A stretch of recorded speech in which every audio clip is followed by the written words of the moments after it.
प्यारे बच्चों, अगर हमारे पास घड़ी नहीं है तो हमें कैसे पता चलेगा कि समय क्या हुआ है? क्या आपको हैरानी नहीं होती है कि हमारे बुजुर्ग बिना घड़ी के मात्र छाया देखकर ही समय का अंदाज़ा कैसे लगा लेते थे? तो आइए आज हम जानते हैं कि पुराने समय में समय को कैसे मापते थे और आज हम समय को कैसे मापते हैं। हमारे पूर्वजों ने देखा कि नेचर में बहुत सी घटनाएं एक निश्चित समय के बाद दोहराई जाती हैं और इसी की सहायता से उन्होंने समय का माप किया। प्रतिदिन सूर्य उदय होता है और अस्त भी होता है।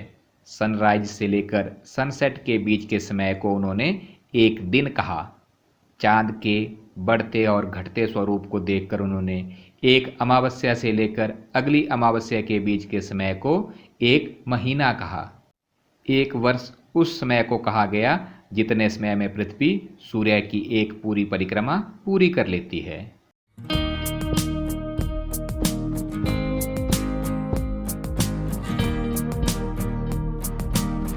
परंतु हमें एक दिन के काफ़ी छोटे छोटे समय को भी मापने की आवश्यकता पड़ती है। इसीलिए समय मापने की सबसे अच्छी युक्ति है घड़ी। चित्र में आपको दिखाई दे रही है दीवार घड़ी यानी वॉल क्लॉक। ये है मेज घड़ी यानी टेबल क्लॉक। ये है अलार्म घड़ी यानी अलार्म क्लॉक। ये है डिजिटल वॉच यानी अंकक घड़ी। और इसे तो आप जानते ही हैं, ये है हमारी रिस्ट वॉच यानी कलाई घड़ी। घड़ियों की काम करने की विधि बहुत ही कम्प्लेक्स होती है, परंतु सभी घड़ियों में आवर्ती गति का उपयोग किया जाता है।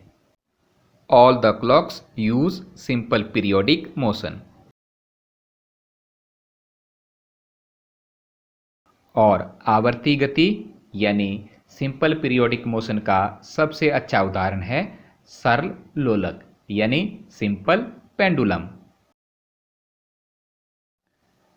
प्यारे बच्चों, धातु के गोले को गोलक कहते हैं। The metallic ball is called the Bob of the pendulum. चित्र में आप देख रहे हैं लोलक यानी बॉब को अपनी माध्य स्थिति पर रेस्ट पोजीशन में दिखाया गया है। जब हम बॉब को धीरे से एक ओर ले जाकर छोड़ देते हैं तो यह इधर उधर गति करना आरंभ कर देता है। सरल लोलक की यह गति आवर्ती अथवा दोलन गति का एक उदाहरण है। The two and fro motion of a simple pendulum is an example of a periodic or an oscillatory motion. जब बॉब अपनी माध्य स्थिति O से शुरू करके A तक, फिर A से B और B से वापस O पर आता है तो यह कहा जाता है कि लोलक ने एक दोलन पूरा कर लिया है। The pendulum is said to have completed one oscillation when its bob starting from its mean position O moves to A, then moves from A to B and then comes back from B to O.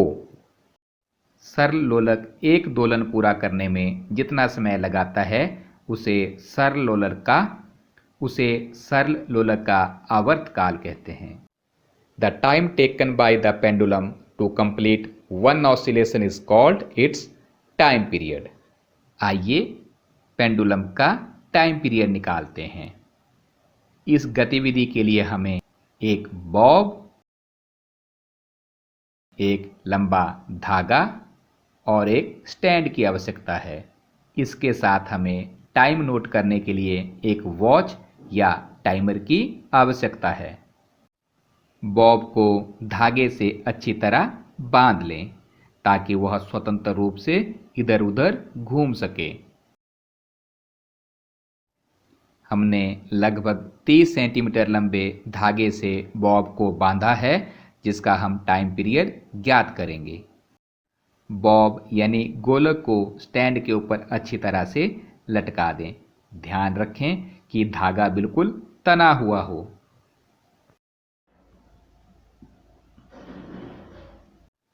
अब Bob को खींचकर बिंदु ए तक ले जाएं और उसे वहां से धीरे से छोड़ दें। छोड़ते ही आप समय को भी नोट करना आरंभ कर दें।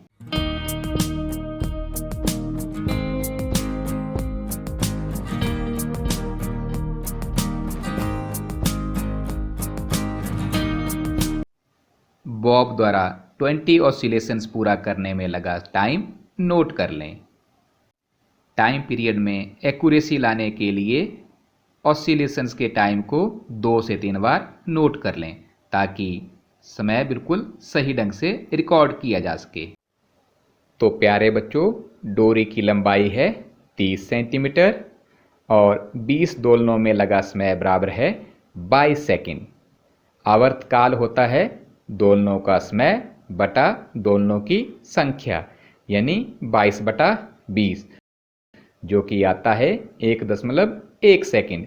यही है इसका आवर्तकाल। Length of string is 30 centimetre. Time for 20 oscillations is 22 seconds. Therefore, time period equal to time taken over number of oscillations, which is equal to 1.1 second. So, it's the time period. अब हम डोरी की length को बदल देते हैं। हमने इसकी लंबाई को 20 सेंटीमीटर कर लिया है और फिर से उसी प्रक्रिया को दोहराएंगे और समय को नोट करेंगे 20 ऑसिलेशन के लिए।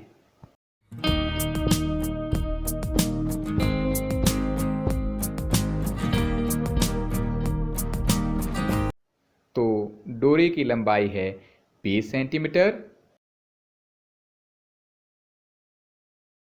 20 दोलनों में लगा समय है 20 सेकंड। आवर्तकाल है दोलनों का समय और दोलनों की संख्या, यानी 20/20 बराबर है 1 second.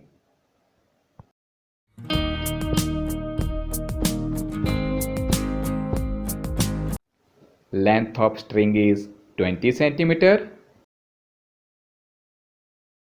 Time for 20 oscillations is 20 seconds.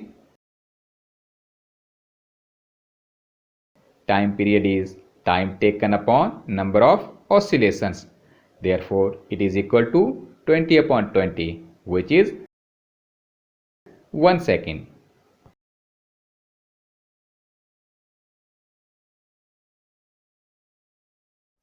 तो बच्चों, आपने देखा जैसे जैसे डोरी की लंबाई कम होती जाती है वैसे वैसे ही टाइम पीरियड भी कम होता जाता है।